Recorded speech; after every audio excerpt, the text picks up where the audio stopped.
सुबह 8 बजे से वोटों की गिनती शुरू हो जाएगी, काउंटिंग शुरू हो जाएगी और सभी 243 सीटों के परिणाम आपके सामने होंगे। टीवी 9 पर सबसे तेज और सटीक नतीजे आपके सामने आने शुरू हो जाएंगे। और आइए जरा हम अपने दर्शकों को बता दें कि इस भव्य स्क्रीन के अलावा हमने आपके लिए क्या तैयारियां की हैं। एक तरफ आप देख सकते हैं, मेरे नीचे आपको नजर आएगा महागठबंधन का पलड़ा कितना भारी है और एनडीए का। एक तरफ एनडीए, दूसरी तरफ महागठबंधन। और ये हम आपको दिखाएंगे, लेकिन देखिए बिहार के डिप्टी सीएम विजय सिन्हा इस वक्त पूजा अर्चना कर रहे हैं। आज काउंटिंग डे है, नतीजों का दिन है।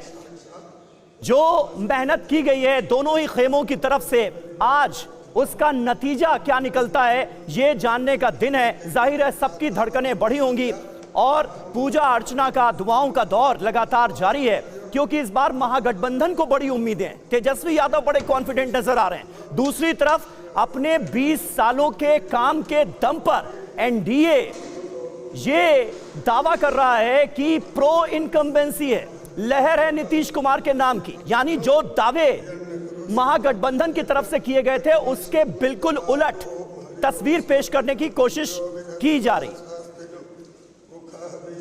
आकाश वत्स हमारे संवाददाता इस वक्त जेडीयू दफ्तर से हमारे साथ मौजूद हैं। आकाश, निश्चित तौर पर इस बार के चुनाव बहुत रोचक, बहुत दिलचस्प, और आप तो हर जिले में, हर सीट पर लगभग गए और वोटर्स की नब्ज टटोलने की कोशिश की। क्या नजर आ रहा है, क्या होने वाला है? सबकी धड़कनें बहुत बड़ी हुई।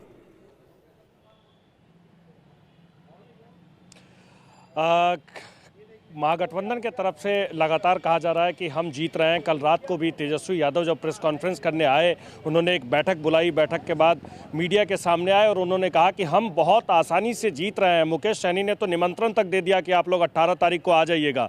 दूसरी तरफ जो एनडीए गठबंधन के लोग हैं, नेता हैं, जेडीयू के नेता हैं, बीजेपी के नेता हैं, वो भी बहुत आश्वस्त हैं। वो कह रहे हैं कि जो भी एग्जिट पोल में आया है वो बिल्कुल सही है।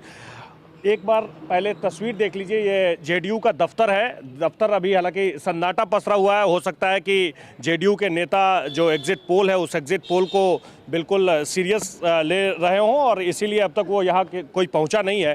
लेकिन यहाँ पोस्टर ज़रूर लग गया है। ये पोस्टर टाइगर अभी जिंदा है, ये कल ही लगा दिया गया था। और एक और पोस्टर लगाया गया है जिस पोस्टर के ऊपर लिखा हुआ है कि 2025 से 2030 फिर से नीतीश। और एक बड़ा सा पोस्टर ये इसी दफ्तर के बाहर लगा है, उस पर मैं पूरे बिहार वासियों को हार्दिक बधाई दी गई है नीतीश कुमार। ठीक है। तो एक के बाद एक पोस्टर होर्डिंग तो लगा हुआ है और साथ ही साथ नीतीश कुमार के लिए लिखा गया है कि टाइगर अभी जिंदा है। नीतीश कुमार पर न जाने कितने आरोप लगाए गए महागठबंधन की तरफ से, लेकिन एग्जिट पोल में तो बम बम होती हुई नजर आ रही है और नीतीश सरकार बनती हुई नजर आ रही है ज्यादातर एग्जिट पोल्स के हिसाब से। और देखिए आरजेडी नेता मृत्युंजय तिवारी का क्या दावा है वो अब आपको दिखाते हैं। तेजस्वी यादव को बिहार ने दिया जनादेश, ये कहा गया है तेजस्वी यादव मुख्यमंत्री बनेंगे। आरजेडी नेता मृत्युंजय तिवारी का ये दावा सामने आया है, तेजस्वी यादव को बिहार ने जनादेश दिया है, ये वो कहते हुए नजर आ रहे हैं। मृत्युंजय तिवारी को जरा सुना जाए। बिहार की तकदीर और तस्वीर को बदलने के लिए, बिहार के भविष्य को बनाने के लिए बिहार की जनता ने अपना आशीर्वाद श्री तेजस्वी यादव जी को, महागठबंधन को दिया। एनडीए चंद घंटों की मेहमान है। आज दोपहर बाद ही एनडीए की विदाई बिहार से तय है।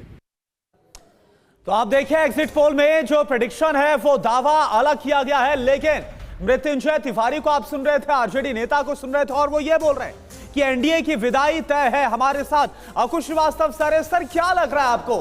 क्योंकि पिछली बार, इससे पहले हमने कई बार देखा कि एग्जिट पोल में जो दावा किया जाता है कई बार वो दावे उलटते हुए भी नजर आए। तो क्या इस आधार पर ये मृत्युंजय तिवारी का बयान आपको लग रहा है भरोसेमंद कि वाकई में कुछ ऐसा हो सकता है? देखिए, मृत्युंजय तिवारी को तो ये कहना ही चाहिए, और अंग्रेजी में जैसे मैं अक्सर कहता हूँ, he is paid for this. उनका काम यही है और उनका काम यही है कि वो तेजस्वी को चाहे कैसे भी हो जीतते हुए दिखाएं। उसी तरीके से भारतीय जनता पार्टी के प्रवक्ताओं का काम ये होगा कि वो एनडीए को आगे करता हुआ दिखाए। नहीं, लेकिन अक्कू जी, आपको तेजस्वी यादव की बतौर मुख्यमंत्री दावेदारी कितनी मजबूत नजर आ रही है? महागठबंधन ने, हालांकि यह भी आरोप लगे कि भाई थोड़ा देर हो गई, पहले हो जाते तो ज्यादा बेहतर होता महागठबंधन के लिए। तेजस्वी यादव अपनी मुख्यमंत्री पद की दावेदारी किस तरह से, कितनी मजबूती से देखिए, पेश करते जहां नजर तक तेजस्वी यादव का सवाल है, तेजस्वी यादव बहुत ही ब्राइट हैं और बहुत ही तेजी से उन्होंने अपने आप को संवारा है, सुधारा है और किया है।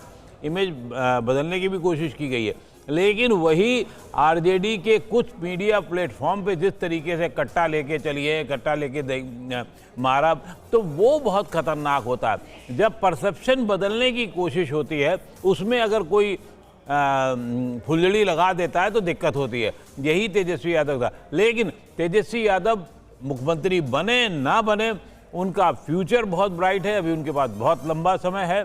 उसके अलावा जो मुख्यमंत्री उनको घोषित करना ना करना भी मुझे नहीं लगता कोई ऐसी बात, क्योंकि उनका जो वोट बैंक है वो शुरू से उनके साथ रहा है और वो आगे तक उनके साथ था।